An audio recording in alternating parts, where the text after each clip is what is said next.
Overnight, the Pentagon says it stopped a surprise attack on U.S. troops in the Middle East. Central Command also says Saudi Arabian forces joined the U.S. to strike Iran proxies in Iraq. The Iran-backed group says at least 20 of its fighters were killed in the attack.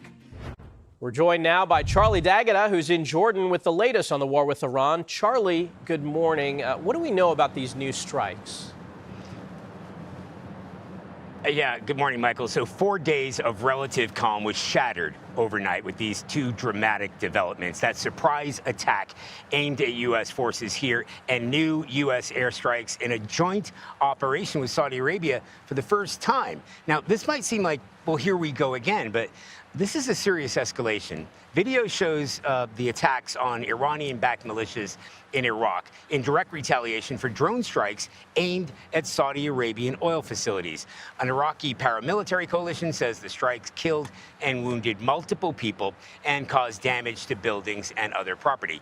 Then there's this surprise ballistic missile attack here in Jordan. Military sources tell us 5 of those missiles were intercepted. Remember, this is where those 3 U.S. soldiers were killed. So this isn't symbolic. This is not a gesture, U.S. Central Command told us. This is another attempt to kill American troops. So fighting had been on hold to give diplomacy a chance.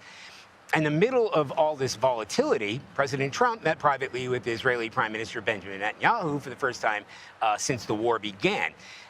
Netanyahu described it as one of the best conversations, but earlier, President Trump slammed the prime minister for exaggerating Iran's nuclear threat, saying, quote, "I don't need Bibi to tell me that because he wants me to stay involved." Michael? All right, Charlie D'Agata in Jordan, thank you.